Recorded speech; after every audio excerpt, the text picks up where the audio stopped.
du Père et du Fils et du Saint-Esprit. Amen. Je vous salue Marie, pleine de grâce. Le Seigneur est avec vous. Vous êtes bénie entre toutes les femmes, et Jésus, le fruit de vos entrailles, est béni. Sainte Marie, Mère de Dieu, priez pour nous pauvres pécheurs, maintenant et à l'heure de notre mort. Amen. Gloire au Père et au Fils et au Saint-Esprit, comme il était au commencement, maintenant et toujours, dans les siècles des siècles. Amen. Au nom du Père et du Fils et du Saint-Esprit.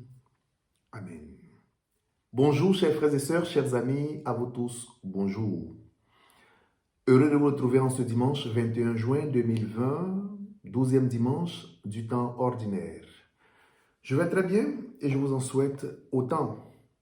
Aujourd'hui, pour certains pays, c'est la fête des pères. L'occasion est bonne donc pour vous souhaiter à tous une très bonne fête de pères. Pour ma part, en célébrant l'Eucharistie, en élevant le corps du Christ, en élevant son sang, je demanderai au Seigneur de vous bénir. Et pour nos pères et géniteurs, trop tôt partis vers la maison du Père, qu'ils reposent dans la paix du Seigneur. Bonne fête des pères à tous, et que la grâce, la paix et l'amour de Dieu vous accompagnent toujours. Ce n'est pas la première fois que nous entendons dire que le monde va mal. Oui, le monde va mal au regard des événements que traverse notre société. Nous avons des raisons de nous inquiéter. Le monde va mal. Attentats terroristes à n'en point finir par-ci et par-là. Assassinats de personnes innocentes. Enlèvement d'enfants. Crises de toutes sortes. Et cette année 2020 marquera à jamais nos esprits. La crise sanitaire de la pandémie du coronavirus. Pas plus tard que le vendredi, communiquant avec une de mes belles-sœurs, elle me disait « Papa l'abbé, qu'est-ce qui se passe dans le monde? Il y a tant d'événements négatifs, inondations, des gens qui meurent de façon bizarre. Qu'est-ce qui se passe? Dieu serait-il fâché ?» Eh bien, Dieu n'est pas fâché. Je pense que les événements que traverse notre monde, les anciens l'ont aussi vécu d'une certaine façon, sauf que l'homme ne tire pas des leçons de ce qui lui arrive. Oui, le monde va mal. Et c'est au milieu de ces difficultés, de ces nombreuses inquiétudes, que la parole de Dieu se fait entendre en ce 12e dimanche du temps ordinaire, où le Seigneur nous invite à la confiance.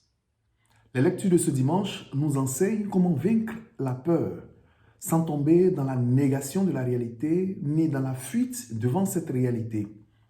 Dans la première lecture, le prophète Jérémie fait l'expérience des difficultés à être porte-parole de Dieu, à prêcher la parole de Dieu.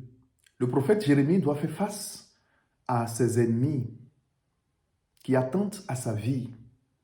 Il subit des menaces. Et la seule faute de Jérémie, c'est de leur prêcher la conversion. Il ne supporte pas d'entendre que Jérémie les appelle constamment à la conversion. Ils vont faire donc des complots, des plans pour le voir chuter, pour le voir tomber et même le voir mourir. Et tenez-vous bien, les amis du prophète font partie du complot qui guette ses faux pas. Mes frères et sœurs, on peut se demander, qu'est-ce que Dieu fait? Qu'est-ce que Dieu fait quand les innocents, quand ceux qui font le bien doivent subir la méchanceté des mauvaises personnes? Qu'est-ce que Dieu fait? On a l'impression que Dieu a les bras croisés et de loin il regarde. Eh bien, nous nous trompons. Comme dit saint Augustin, ce qui nous maintient à l'existence, c'est l'amour de Dieu. Autrement dit, Dieu cesserait de nous regarder un seul instant. Dieu nous enlèverait son amour pour une seule seconde et nous disparaîtrons. C'est le regard d'amour de Dieu qui nous maintient à l'existence. Et nous ne croyons pas en ce Dieu lointain, nous croyons au Dieu qui se fait proche, au Dieu qui s'est incarné, au Dieu qui participe de notre condition humaine, qui vit nos réalités et qui voudrait nous sauver, d'ailleurs qui nous sauve.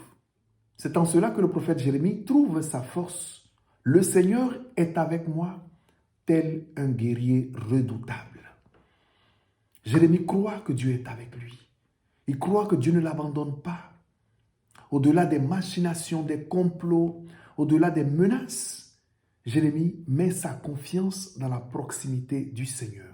Le Seigneur est avec moi, tel un guerrier redoutable. Chers frères et sœurs, dans ce bref passage de l'Évangile, selon Saint Matthieu chapitre 10, versets 26 à 33, à 3 reprises, Jésus nous invite à la confiance. Ne craignez pas les hommes, rien n'est caché qui ne sera dévoilé. Ne craignez pas ceux qui tuent le corps sans pouvoir tuer l'âme. Soyez sans crainte, car vous valez bien plus qu'une multitude de moineaux. À 3 reprises, Jésus rassure ses apôtres, il rassure ses disciples.